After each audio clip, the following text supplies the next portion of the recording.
Bueno, pues muy buenas tardes y bienvenidos a esta quinta y última sesión del ciclo de conferencias que desde el Ayuntamiento, el INTUR, Casa Árabe e Instituto Jalal hemos organizado dentro del programa de Noches de Ramadán, esta novena edición ya. Y bueno, y hoy pues vamos a la guinda del pastel, por lo menos para mí es la guinda del pastel, con esta conferencia a cargo de la doctora María Teresa Casal de la ciudad califal de Madina Talsara, y que yo creo que todos estamos expectantes para verla, porque después del preámbulo que hemos tenido con estos 4 primeros capítulos, yo creo que estamos deseando de disfrutar, de conocer y de ver la conferencia, la ponencia de María Teresa sobre esta ciudad recientemente inscrita en la lista del Patrimonio Mundial en el 2018. Así que, bueno, pues nada más, no me enrollo, que estamos deseando de escucharte, María Teresa. Todo tuyo el micrófono. Muchas gracias.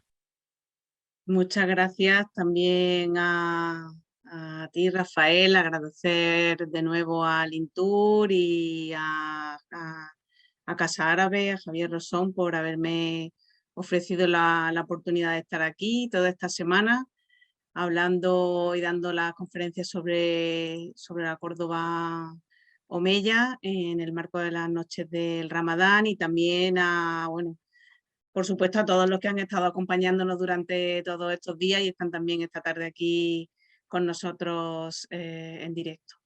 Hoy vamos a hablar, como bien dices tú, de una ciudad o de un yacimiento conocido por todos los cordobeses y un lugar, desde luego, de visita obligada para cualquiera que vaya a la ciudad de Córdoba, la ciudad de Medina Zara. Voy a pasar a compartir la pantalla. Durante toda esta semana, como bien has dicho, hemos ido dando una serie de conferencias marco sobre los diferentes aspectos históricos, urbanísticos y sociales de la Córdoba Omeya. Hemos visto cómo la instauración de la capital de Al-Ándalus en Córdoba desde un momento muy temprano supuso el inicio de grandes transformaciones y reformas urbanísticas en la ciudad desde muy temprano, como digo, junto a la fundación en el perímetro a extramuros de la ciudad, pues de elementos como los cementerios o las mezquitas, las almunias, en relación con la instauración de esta dinastía omeya de Al-Ándalus, primero con el Emirato Independiente, y también en relación todos estos elementos con la configuración de esas áreas urbanas, esas áreas suburbanas, áreas residenciales, los arrabales y los zocos o las zonas comerciales. Todo este largo proceso que se desarrolla desde un punto de vista urbano, pero también social y cultural, a lo largo de los siglos VIII y IX, permitió la configuración y el establecimiento de la etapa califal omeya, como vimos en las pasadas conferencias. Abderramán III y la instauración del califato omeya, con la autoproclamándose califa en el año 929, hizo que Córdoba, la ciudad de Córdoba, se convirtiera en una ciudad sin parangón en el occidente, semejante a las grandes urbes de Oriente. El primer califa de Al-Ándalus, Abderramán III, mandará construir la ciudad palatina de Medina al-Sáhara en el año 936 como parte de un programa político, económico e ideológico puesto en marcha tras la instauración de este califato. Se suele decir que esta fundación está relacionada con la favorita del califa, que tendría este nombre, el nombre de Medina al-Sáhara, pero obviamente la construcción de esta ciudad fue por motivos realmente de índole político-ideológicos. La dignidad del califa exigía la fundación de una nueva ciudad que fuera símbolo de su poder, a imitación de los califatos orientales. En estos momentos, Abderramán III había culminado el proceso de pacificación y de reunificación de todo Al-Ándalus e iniciaba una ambiciosa política de aspiraciones imperiales en el norte de África, donde en estos momentos el expansionismo del califato abbasí, el califato fatimí, que era el que estaba en el norte de África, amenazaba directamente los intereses del califa omeya Abderramán. Por lo tanto, en este contexto, Medina Azara se construye como residencia personal del califa y como sede de los órganos administrativos del Estado. Es concebida para mostrar la dimensión internacional del soberano y para ser el escenario adecuado para la representación del poder califal. En la ciudad de Córdoba, que seguirá existiendo, es decir, en estos momentos tendremos como en funcionamiento dos ciudades a la vez. En Córdoba, como decimos, se mantuvo, por ejemplo, la hegemonía religiosa que se observa en las diferentes ampliaciones que se fueron haciendo de la mezquita Aljama. También se mantiene la necrópolis dinástica al interior del Alcázar Califal, la Radua Califal que estuvimos, la Radua al-Julafa, de la cual estuvimos hablando ayer. Se mantendrían también las instituciones del gobierno urbano que estarían por encima de las del gobernador de Medina Azara, y también algunas manufacturas del Estado, como por ejemplo la de los tejidos de lujo, la del conocido como Tiraz. A Medina Azara se trasladará, por supuesto, la residencia permanente de la familia califal estricta, es decir, el califa, el heredero y todas sus mujeres. Se traslada también todo el aparato político-administrativo del Estado y se centralizará directamente desde la nueva ciudad y bajo la supervisión del califa. Y se traslada también la ceca, que es un monopolio del califa donde se acuña la moneda, y talleres de productos de lujo como la joyería, la metalistería, el marfil, el de piezas de decoración arquitectónica, etc.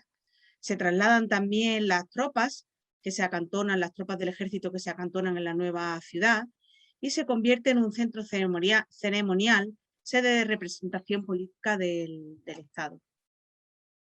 La ciudad de Medina Azara, conocida en época cristiana como Córdoba la Vieja, se pensaba que era una antigua ciudad romana, y a finales del siglo XIX unos textos antiguos, unas crónicas árabes, identificaban un enclave situado a poniente de Córdoba con la ciudad de Medina Azara. Todavía eran visibles algunos restos y ello permitió que en el año 1911 comenzaran los trabajos arqueológicos que han durado hasta el día de hoy. En el 2018, como ha dicho antes Rafael, se declara Patrimonio de la Humanidad. Aquí tenemos ya la primera imagen aérea de esta ciudad con su emplazamiento en la zona baja de la sierra, donde la sierra empieza donde se inician esas faldas de la sierra. Se localiza a unos 8 kilómetros de Córdoba y todo este lugar fue elegido por los extraordinarios valores del paisaje que tenía, permitiendo desarrollar un programa de construcciones jerarquizadas, de tal manera que la ciudad y la llanura extendida a sus pies quedaban física y visualmente dominadas por las edificaciones del Alcázar. Su implantación en el territorio generó también o creó una serie de infraestructuras viarias, hidráulicas y de abastecimiento de materiales de construcción que fueron claves para la articulación territorial preservada en parte en la actualidad y visible en restos de algunos puentes que nos han quedado, como por ejemplo el puente de los Nogales, o caminos, canteras o acueductos. Aquí tenemos un plano con la ciudad de Medina Azara, la ciudad de Córdoba, con la señalización de esas canteras, de los puentes que nos han quedado y los grandes caminos que unían la ciudad, el camino de las Almunias que vimos, el camino del norte y algunos caminos intermedios. Algunos de estos puentes o de infraestructuras que se nos han conservado son, por ejemplo, el puente del Cañito de María Ruiz, que discurre por el camino de las Almunias, o el puente de los Nogales, y tenemos también el acueducto de Valdepuentes. Este acueducto de Valdepuentes era un antiguo acueducto romano del siglo I que se reformó para poder utilizarlo y era el que abastecía de agua a la ciudad de Medina Azahara. En el borde norte de toda la sierra se depositaban una serie de rocas de calcarerita y en ellas se abrieron las canteras de las que se extrajo la piedra de sillares de calcarenita con la que se realizaron las construcciones de Medina Azara. Este tipo de piedra caliza, muy poroso, es muy habitual en todas las construcciones de Córdoba y todavía se pueden ver en la cantera de Santa María de la Albáida los restos de estas despieces estos grandes sillares con los que, como digo, se realizó toda la construcción de Medina Zara. Aquí tenéis una disposición de estos sillares que se realizaba a soga y a tizón. En el caso para la etapa califal, lo habitual es poner una soga y 2 tizones, y así se ven de esta manera. Y sobre estas paredes se lucía con todos los atauriques y se pintaba con cal y con decoraciones a la almagra para que diera un aspecto más monumental. Ya iremos viendo ahora algunas fotografías.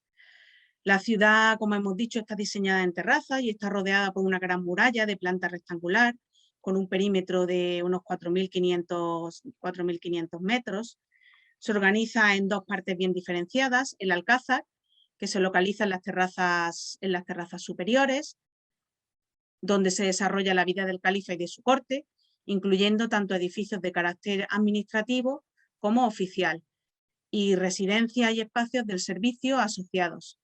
Se separa mediante la medina de una muralla propia, que posteriormente veremos, y como decimos, el Alcázar se ubicaba en la parte más alta, escalonando sus edificios por la ladera de la montaña, en una situación clara de preeminencia, sobre todo el caserío y sobre la mezquita Aljama, que como veremos se encuentra en la terraza inferior, en toda la zona de lo que es la Medina.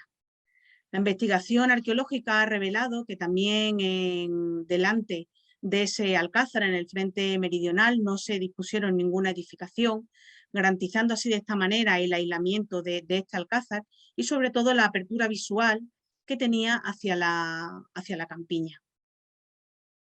Actualmente lo que se ha excavado son apenas 112 hectáreas, que es lo que ocupa la ciudad intramuros, y corresponde con el sector central del palacio, que se presenta planificado en 2 sectores diferenciados, tanto espacial como funcionalmente. En esta fotografía se puede ver claramente cómo hay esa situación de la construcción aterrazada de la ciudad, que como veremos con el alcázar arriba, la zona del salón principal y toda la zona de la Medina en la terraza abajo. Como digo, este alcázar está dividido en un sector público y un sector oficial, donde se localizan los grandes edificios de recepción, y luego el sector residencial, que está ocupado por los espacios de trabajo y las viviendas de los personajes vinculados con la corte. Dentro de este sector residencial, lo primero que nos encontramos en el punto más elevado del alcázar es la Dar al-Mulk o la casa real, que la tenéis localizada en esta parte de la ciudad. Aquí está en el plano. Era la residencia íntima del califa, de Ramán III, que se alzaba como un auténtico mirador, sin competencia visual alguna sobre el resto de la ciudad y la campiña. Aquí tenéis una imagen de cómo se vería desde la Dar al-Mulk, como vemos la ciudad de Córdoba al fondo. Esta vivienda se organiza en torno a un núcleo central con 3 crujías paralelas de habitaciones extendidas a lo ancho y rematadas en alcobas, con una rica ornamentación labrada en las fachadas de las estancias principales y con pavimentos realizados en ladrillo con incrustaciones de piedra caliza blanca que dibujan cenefas geométricas. En el extremo oriental se dispuso un baño con reducidas dimensiones, y en la portada decorativa, esta portada decorativa que se conserva en el museo, pertenece a uno de los 3 vanos que desde la crujía sur de la Dar al-Mulk se abría hacia esta terraza mirador que hemos dicho de Medina Zara. Está construida en caliza y con decoración de ataurique. Es una puerta adintelada, enmarcada junto a otras 2 puertas de la crujía con un único alfiz, y en él destaca un arco de herradura con un tímpano ciego. Toda la puerta está decorada con decoración vegetal de carácter irreal, en la que predominan los motivos de decoración de acanto y de palmetas. De la muralla de Medina Zara, de lo que es la zona del Alcázar, solo se ha excavado un pequeño tramo, y esta muralla está construida con un grueso muro, con torres rectangulares salientes, posiblemente cubiertas con almenas y con merlones. Aquí tenéis una reconstrucción de cómo sería esta muralla, y aquí una fotografía de esta muralla norte, para que cuando llegamos por la que se suele iniciar la visita, como digo, de Medina Zara. En esta muralla norte encontramos la puerta norte, que está junto al denominado Camino de los Nogales, ese camino norte de comunicación con Córdoba, que además es por esta zona, por esta puerta se abastecía de alimentos y de materiales de construcción a la ciudad. Esta puerta responde a un esquema de puertas en recodo, que es muy habitual en los aspectos defensivos, y está defendida por una torre y por un pequeño cuerpo de guardia, que lo tenéis aquí también dibujado. Tiene un sistema doble de puertas, en el que se conserva aquí en el suelo todavía las quicialeras, y este dispositivo es muy frecuente, como hemos dicho, dentro de la arquitectura militar andalusí. Una vez que entramos en la ciudad, llegamos a unos edificios que constituyen un espacio relacionado con el trabajo y con la residencia de parte de los sirvientes del palacio, las llamadas viviendas superiores. En Medina Zara, en el palacio, sabemos por las fuentes escritas que había muchos esclavos, que eran los sirvientes dedicados al servicio personal del califa, del heredero, tenían también sirvientes para tareas domésticas y para tareas de mantenimiento de toda la ciudad y de todas las instalaciones, los jardines, etcétera, con lo cual había un gran número de sirvientes. En estas viviendas están formadas por dos edificios similares, caracterizados por la distribución de sus estancias en torno a grandes patios cuadrados, con pavimentos de sillares y un andén perimetral también elevado. Se constituyen espacios más importantes de las viviendas, estos grandes patios. La vivienda occidental contaba con 4 crujías en torno al patio, aunque hoy solo se constatan 3 de ellas, y la oriental tiene una forma más irregular debido a que la construcción del espacio de su crujía oeste de una rampa que la comunicaba con la terraza inferior hizo que desapareciera una de estas crujías. Se accedía a las viviendas desde una calle en rampa que comunicaba con el espacio trapezoidal que veremos a continuación. Esta vía de entrada se cerró en la vivienda al colocar en una de ellas una letrina. En el centro de estos patios se colocaban pilas de mármol rectangulares que servían para abastecer de agua a dichas viviendas. Y además, como hemos dicho, una de ellas contaba con letrinas, ¿no? Este tipo de las letrinas son uno de los también, digamos, espacios más singulares de Medina Zara. Hay letrinas por todos sitios, hay letrinas que pertenecen a las alcobas de los sectores privados, como veremos, hay letrinas dobles, y en el caso suelen tener una planta muy parecida, muy similar, ¿no? Son pequeñas habitaciones rectangulares que presentan el retete con la apertura, y en este caso, por ejemplo, está todo realizado con caliza violácea. Tenemos un escalón y en el cual se abre la ranura del urinario y está en conexión con una canalización de desagüe.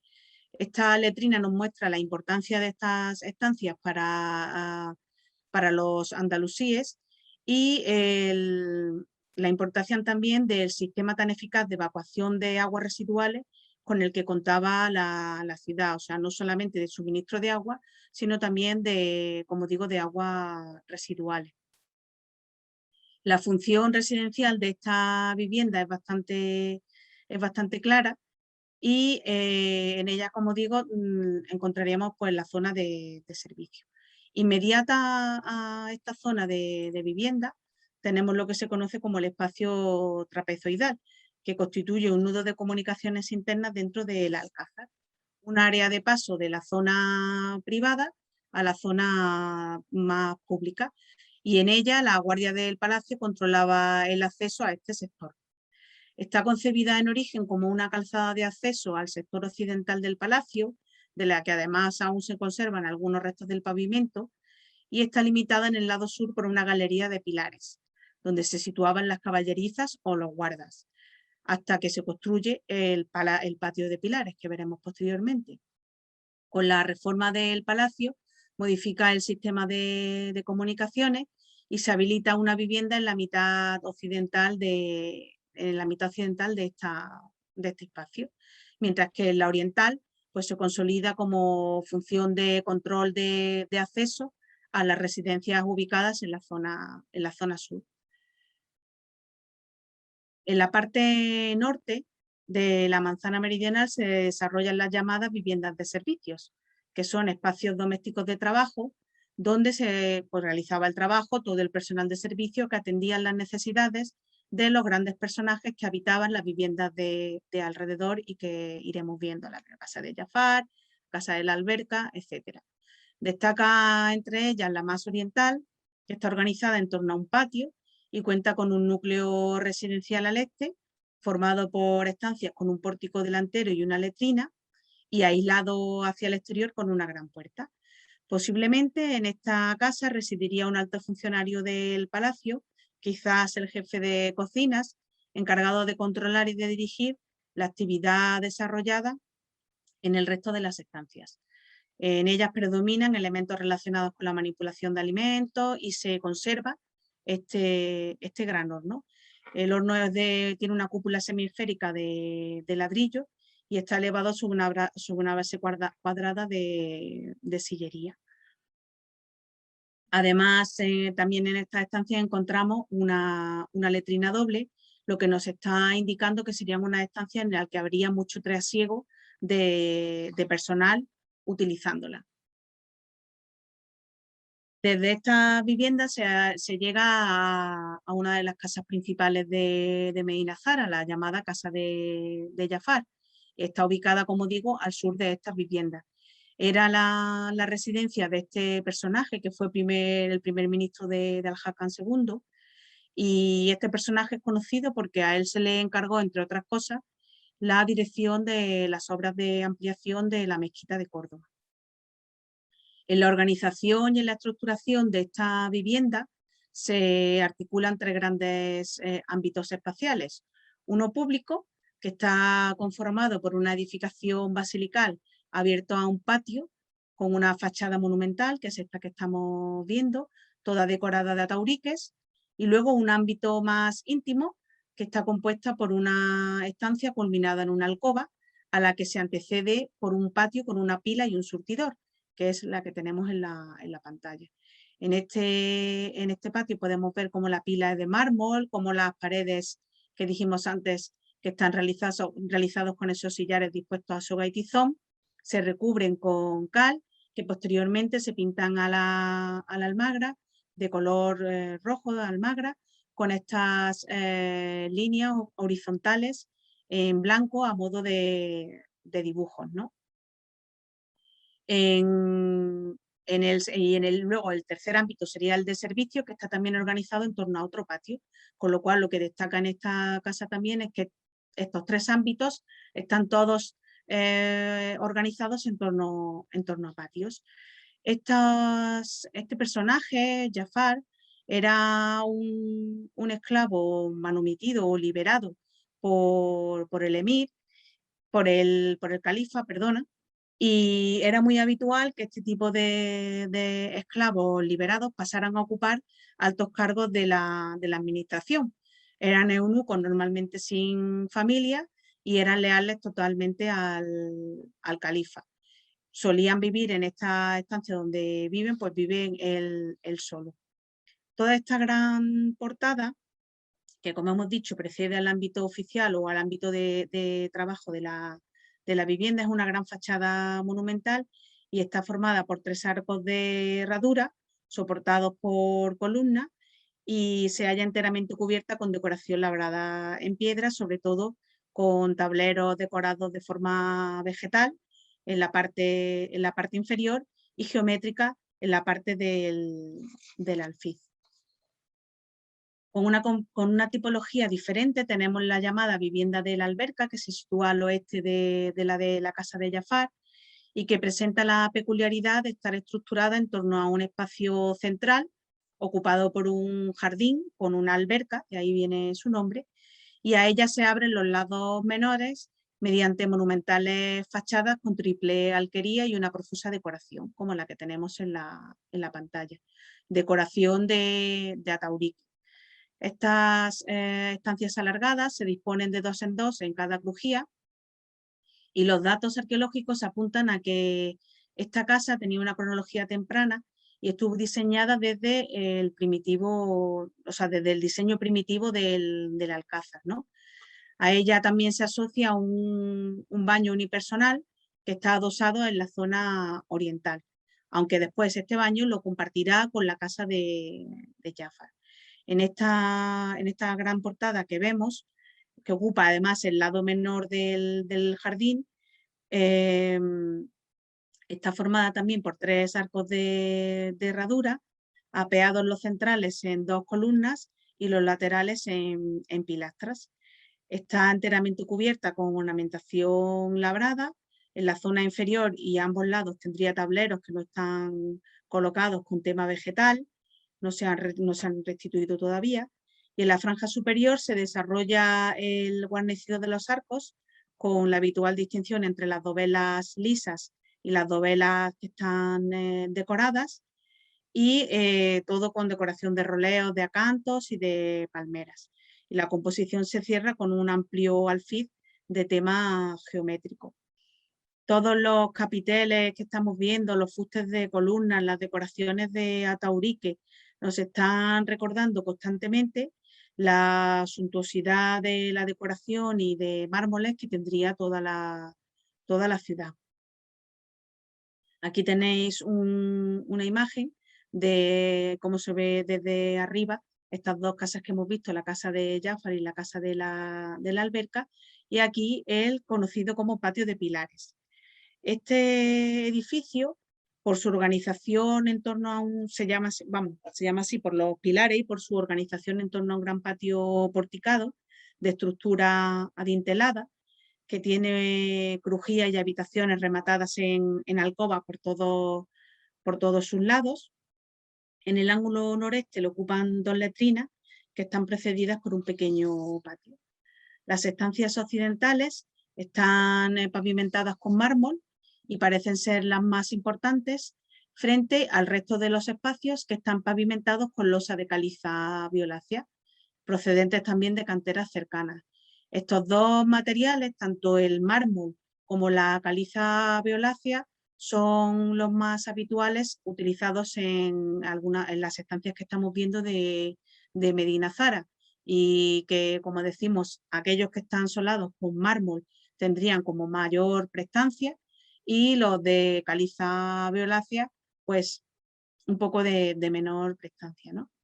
En el centro de este patio se coloca un sarcófago romano con el tema de la caza del jabalí de Melandro, que fue reutilizado como una pila de agua. Otra de las cosas que caracteriza a Medina Zara es la gran colección de piezas reutilizadas que tiene, tanto de piezas romanas como incluso piezas que también son andalusíes, que vienen de otras zonas y que se reutilizarán aquí. No conocemos, no se sabe exactamente cuál es la función de este edificio, aunque por la posición central que tiene dentro del sector privado de palacio en el que estamos viendo, y por su proximidad a las residencias califales, parece indicar que tenía un posible carácter residencial. En el extremo norte de la crujía occidental hay una gran escalera que da acceso a las segundas plantas. El conjunto presidido por este nuevo edificio, el edificio basilical, se sitúa en el sector oficial del Alcázar. Ahora vamos a dejar el sector, acabamos de hablar de lo que es el sector residencial, con todas esas casas de Jafar, la casa de la alberca, las casas de servicio que abastecen sobre todo, bueno, dan servicio, como su propio nombre indica, y donde estarían todos los esclavos trabajando para dar servicio hacia estas casas. Y ahora vamos a empezar a ver todo ese sector oficial que hemos dicho del Alcázar, en el que en primera línea nos encontramos con este gran edificio basilical. Presenta una planta de 5 naves longitudinales y una transversal que está rematada con unas aletas en sus extremos, donde se define un núcleo jerárquico formado por 3 grandes naves centrales aisladas del resto mediante una serie de puertas. Conserva su pavimento original, que está formado por ladrillo, un pavimento de ladrillo un poco de decoración austera. Nos vemos aquí, por ejemplo, los mármoles o las losas violáceas que hemos visto, acabamos de ver en otras estancias. Y la decoración de las paredes es un poco austera también, solamente está compuesta por el enlucido de paramentos con mortero pintado a la almagra y de color blanco. En este caso, pues no encontramos esa decoración de atauriques y de mármoles que hemos visto en las casas anteriores. Esta misma alternancia cromática del almagra y el blanco también pudo ser utilizada para la decoración de las arquerías, y el salón estaba flanqueado al oeste por una serie de estancias de servicio y al este por una importante vivienda que estaba organizada en torno a un patio.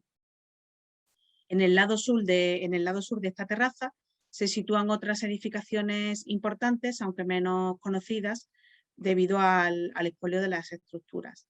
La identificación de este edificio se vincula con construcciones oficiales citadas en las fuentes. No se tiene muy claro cuál es, aunque se identifica con la Dar al-Yum, y tanto por su organización como por su posición estaría dedicado obviamente a funciones administrativas y protocolarias. Y como digo, se suele identificar con la Dar al-Yum. Desde este edificio basilical que accedemos a esta calle en rampa que comunica la terraza superior con la terraza media, con la zona del pórtico. Formaba parte del itinerario seguido por los recorridos protocolarios que se realizaban con motivo de la recepción de las embajadas en la ciudad y con todos los actos solemnes. Comunicaba, como digo, el pórtico con la zona basilical que se encontraba en la parte de arriba. La calle está formada por dos tramos de rampa, tendría bancos corridos adosados a los laterales y estaba segmentada por varias puertas. Aquí tenéis todavía las quicialeras de esas puertas que se cerraban. El pavimento está realizado para que sea apto para la caballería, para que pudieran pasar los caballos, subían a caballo por aquí, y está conformado por grandes recuadros de piedra bordeados por sillares de caliza. La guardia de la ciudad y los distintos cuerpos de funcionarios del Estado se colocaban a ambos lados de la calle durante estos recorridos procesionales con una formación perfecta que movilizaba a todo el personal del Alcázar. Como hemos dicho antes, desde la puerta de ingreso, que sería este pórtico, hasta el salón de recepciones políticas. Bajando esa rampa y al este del sector residencial nos encontramos con este gran pórtico. Este es un acceso que es un gran acceso, un espacio que daba acceso a la parte oficial del Alcázar. Estaba formado por una monumental batería de 14 arcos, el arco central de herradura y los demás escarzanos.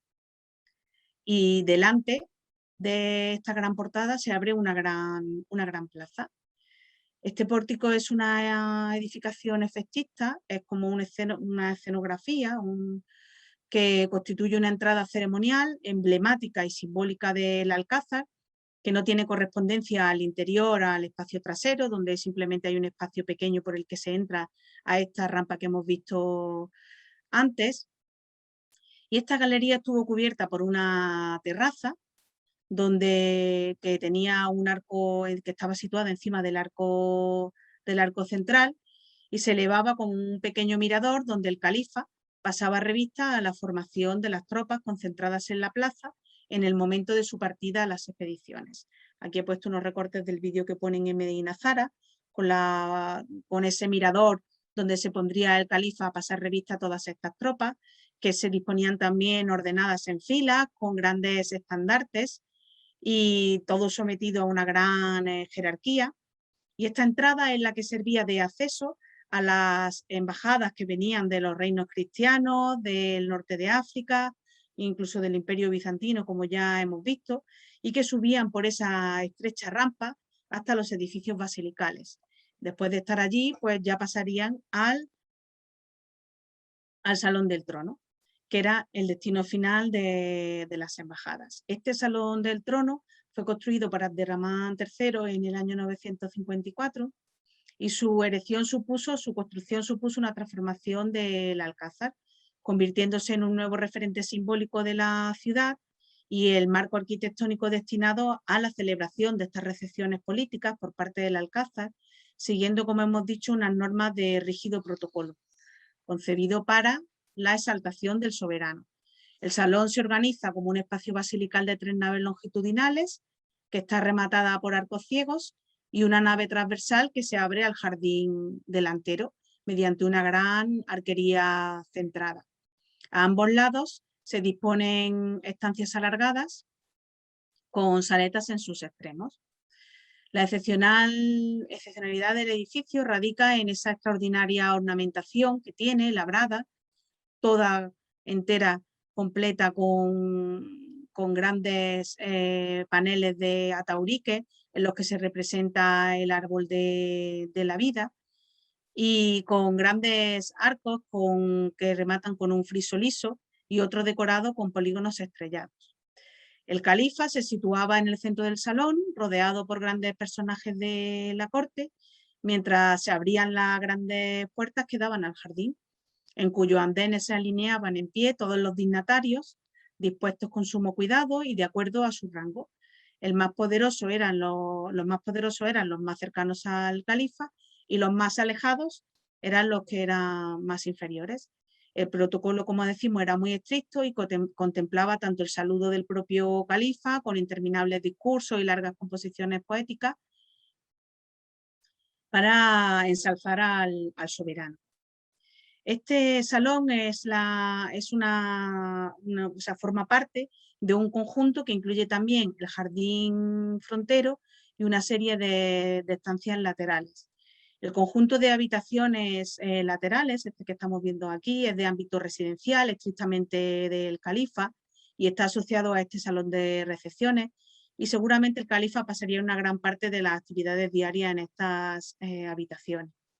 El conjunto se organiza por 2 sectores conectados a través del conocido como el patio de la pila, que está dispuesto aproximadamente en el centro. Es un espacio abierto que proporciona luz y ventilación y posee un indudable carácter de recreo. Tiene una fuente en el centro, es de forma cuadrada, está todo realizado, pavimentado con mármol blanco, y tiene un nicho aquí en la pared,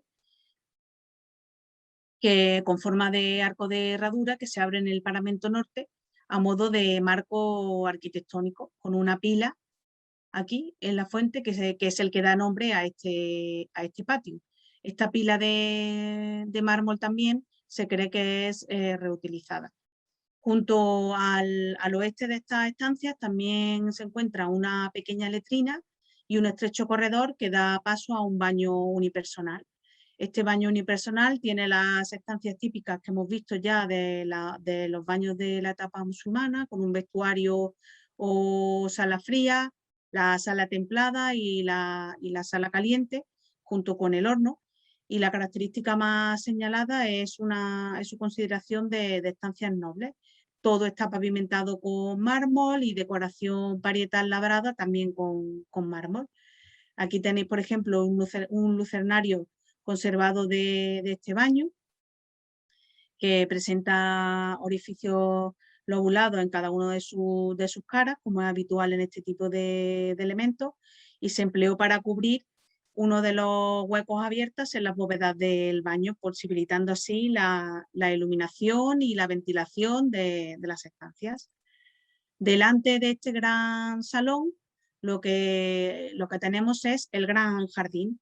El jardín es un gran espacio que junto con el salón pues tiene un claro simbolismo paradisíaco. Presenta una estructura de crucero Aquí la veis en esta representación, definida por unos andenes cruzados y que en el centro, junto con los andenes perimetrales, forman como cuatro cuarteles. En el centro se dispone un pabellón, aquí tenéis lo que sería este pabellón, que está completamente arrasado y que está rodeado por albercas. Aquí tenéis una de estas albercas, 4 albercas alrededor, un pabellón central con estas cuatro albercas y que tiene todo una gran decoración. Desde aquí también podemos observar cómo en la terraza inferior se disponía la mezquita Aljama de Medina Alzara, de la que hablaremos después, y como toda esta zona está elevada. La muralla lateral que soporta, digamos, este jardín alto, aquí tenemos unas imágenes de esta muralla, como la podéis ver aquí en el lateral, en esta fotografía de nuevo que se ve ese aterrazamiento, igual que aquí. Este cerramiento, como decimos, no es defensivo, sino que es de sostén de esta terraza artificial que se hace y que constituye un elemento de separación entre los jardines altos y los jardines bajos. Está articulada por una serie de torreones rectangulares y en el centro sobresale, aquí en esta zona, una torre de planta cuadrada, probablemente maciza, que tenía una pequeña alberca o una fuente en la parte inferior del lado oeste. En los paramentos se conservan enlucidos de mortero. Toda esta muralla fue recrecida en los años 60 para alcanzar el nivel del jardín alto y construyendo estas 5 torres que se conservaban a nivel de cimentación. Fuera de los límites ya del alcázar, como hemos visto antes, y a nivel de la terraza inferior, es decir, en una posición por debajo del alcázar, nos encontraríamos la mezquita Aljama. Esto es una nota significativa de Medina Azara, porque en Córdoba, por ejemplo, la mezquita Aljama y el alcázar se encuentran en la misma posición y el espacio que ocupan dentro de la ciudad, superficialmente, la superficie que ocupan, es muy similar. Sin embargo, aquí la mezquita tiene una superficie mucho menor que lo que es el alcázar y además se localiza en un espacio inferior. De esta manera, el califa, digamos que pone su supremacía o su soberanía sobre lo que sería la mezquita, ¿no? Esta mezquita sería compartida posiblemente por la gente que vivía en el Alcázar y por la ciudadanía o la gente que vivía en la parte de la Medina. Las fuentes indican que fue uno de los primeros edificios construidos de Medina Azara, pues la primera oración del viernes que se realiza allí fue en el año 941. Está bien orientada hacia la Meca y presenta una organización espacial propia de las mezquitas occidentales que ya vimos, con un patio porticado y una sala de oración dividida en cinco naves perpendiculares al muro de Qibla, en el que en el centro se abre este mihrab.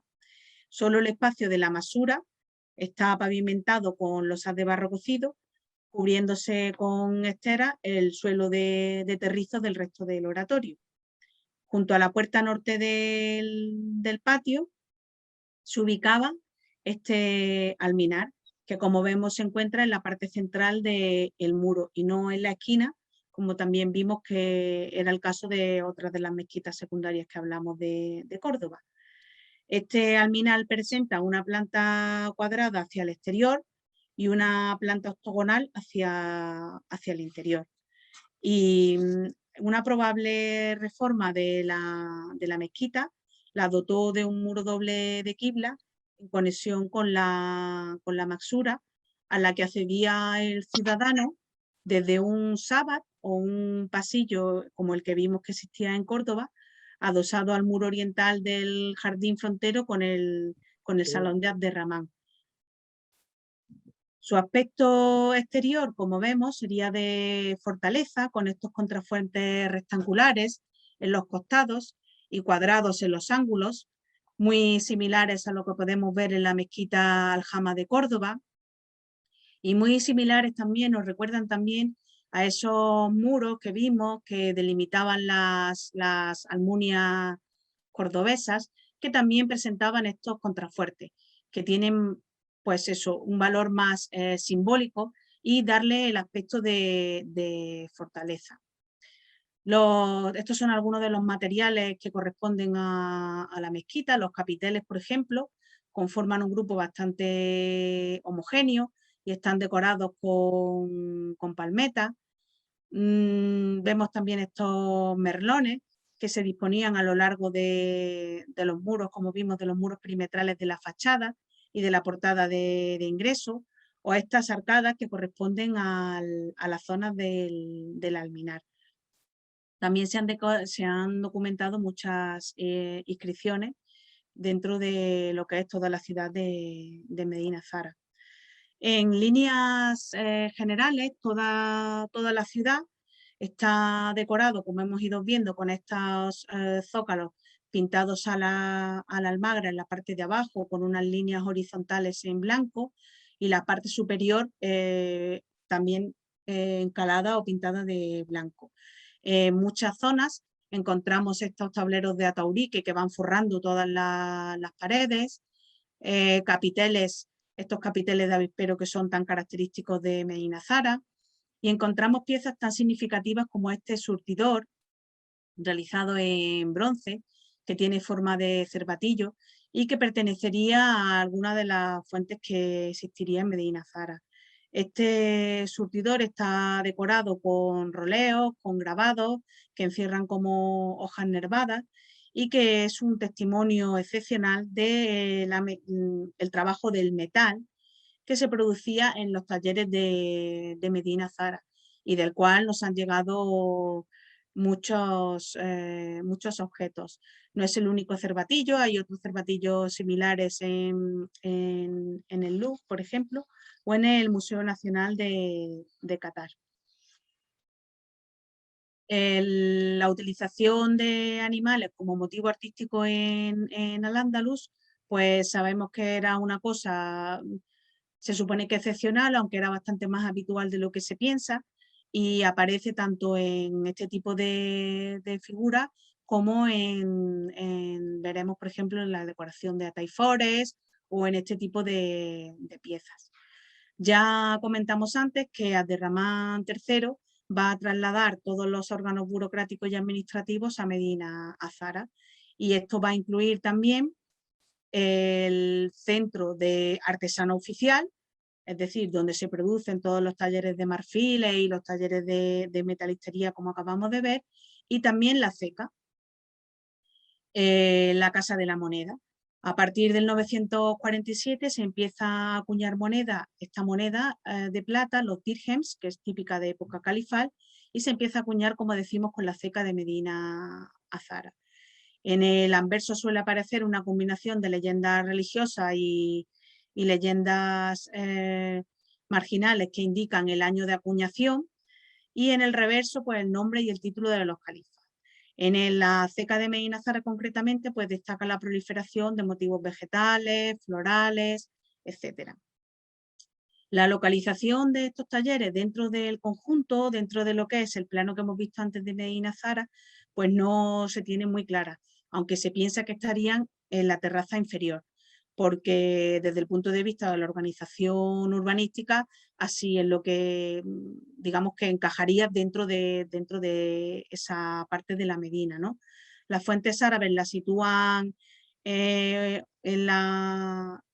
los lados de Medina Zara, y también se nos comenta que en la zona oeste, próximo a las industrias donde se realizaban todos estos objetos, residía también el personal que atendía y que supervisaba la producción de los objetos. Por lo tanto, esta cercanía entre las zonas de las viviendas de donde se producían estos objetos y donde estaban estos talleres.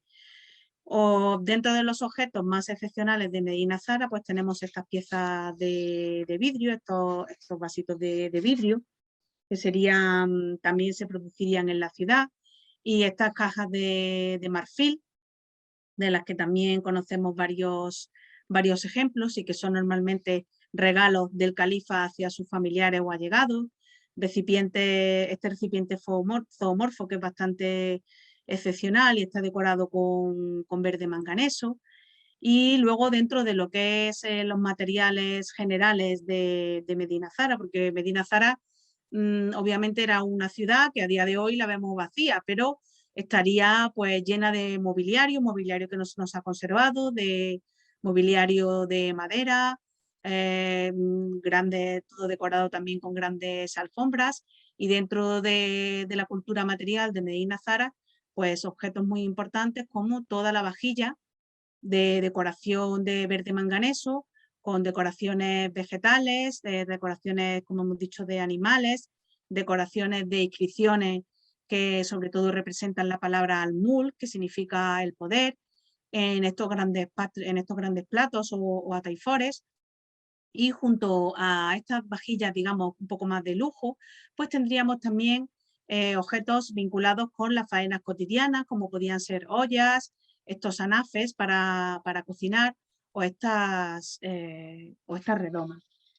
A la muerte de Al-Hakam II, su hijo y sucesor, Hisam II, accede al poder de forma irregular, porque era todavía un niño y la ley musulmana prohibía el nombramiento de un menor como califa, y entonces los grandes dignatarios de la corte comenzaron a rivalizar para hacerse con el poder.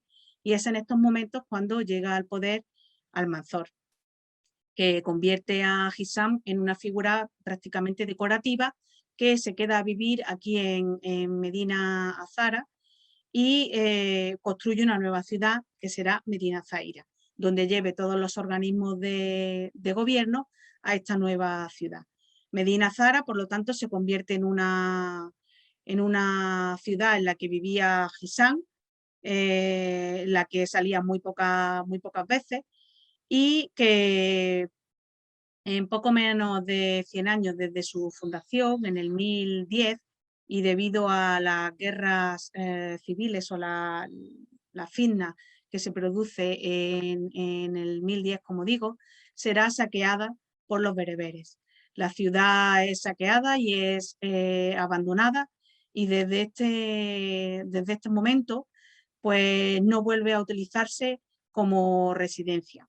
Sí sabemos que muchos de los elementos que configuran la ciudad, decorativos y de capiteles, pues se reutilizarán en otros edificios, y hay algunos pasajes que nos mencionan de época almohade, en los que se habla ya de la ciudad de Medina Zara como una ciudad olvidada, como algo que existió, pero que ya no se sabía realmente casi ni dónde estaba, ¿no?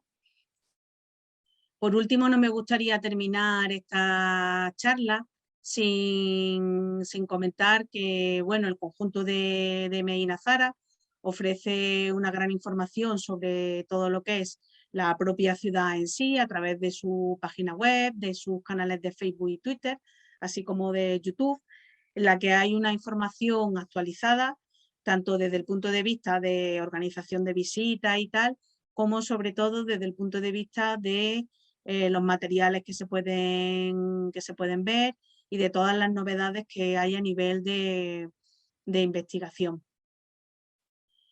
Con esto terminamos nuestra última charla de este ciclo, dejando unos minutillos para las preguntas y para las apreciaciones que cualquier persona quiere hacer, y agradeciendo nuevamente a todos los que a lo largo de esta semana y hoy nos han estado acompañando, así como al Intur y a Casa Árabe, por la oportunidad de estar aquí en estas noches del Ramadán, y que esperemos que el año que viene podamos volver a ver. Muchas gracias.